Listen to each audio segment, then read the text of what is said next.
అతని పేరు చెప్పగానే దండకారణ్యం గజగజలాడేది. భద్రతా బలగాల గుండెల్లో భయం పరుగులు పెట్టేది. కోబ్రా కమాండోలు ఉలిక్కి పడేవారు. భద్రతా బలగాలకు అతనొక రాక్షసుడైతే ఎంతోమంది ప్రజలకు ఆయనొక దేవుడు. కోట్లు కళ్ల ముందున్న ప్రజలు వారి హక్కులే ముఖ్యమని, చావనైనా చస్తా కానీ ఎట్టి పరిస్థితుల్లో లొంగిపోనంటూ ముందుకు సాగిన వ్యక్తి ఆయన.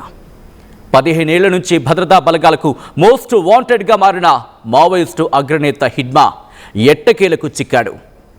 భద్రతా బలగాల ఎదురుకాల్పుల్లో దుర్మరణం పాలయ్యాడు. ఎంతకీ ఎవరి హిడ్మా? ఆయన మృతి ఎందుకింత హాట్ టాపిక్గా మారింది? ఓసారి చూద్దాం. ఆపరేషన్ కగార్లో భాగంగా వరుస ఎదురు దెబ్బలతో ఉక్కిరి బిక్కిరవుతున్న మావోయిస్టు పార్టీకి మరోసారి బిగ్ షాక్ తగిలింది. అల్లూరి సీతారామరాజు జిల్లా మారేడుమిల్లి అటవీ ప్రాంతంలో జరిగిన ఎదురు కాల్పుల్లో మావోయిస్టు అగ్రనేత మాడ్వి హిడ్మా అలియా సంతోష్ మృతి చెందాడు.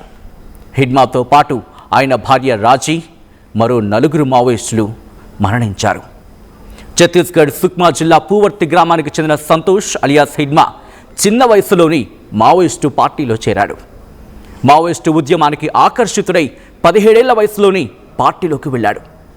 మురియా తెగకు చెందిన హిడ్మా కేవలం 7వ తరగతి వరకే చదువుకున్నాడు. కానీ అతనికి ఇంగ్లీష్, హిందీ, గోండు, తెలుగు, అలాగే కోయా, బెంగాలీ భాషల్లో మంచి పట్టుంది. ఏ భాషలోనైనా అనర్గళంగా మాట్లాడతాడు. దండకారణ్యంలో పార్టీ శ్రేణుని ముందుండి నడిపించడంలో హిడ్మా ఆరితేరాడు. భారీ దాడులకు వ్యూహకర్త, అడవుల్లోని కేంద్ర బలగాల క్యాంపులపై మెరుపు దాడులు నిర్వహించడంలో హిడ్మా నిష్ణాతుడు. ఈ క్రమంలోని ప్రతి భారీ దాడిలో స్వయంగా పాల్గొంటూ కేంద్ర బలగాలకు మోస్ట్ వాంటెడ్గా మారాడు.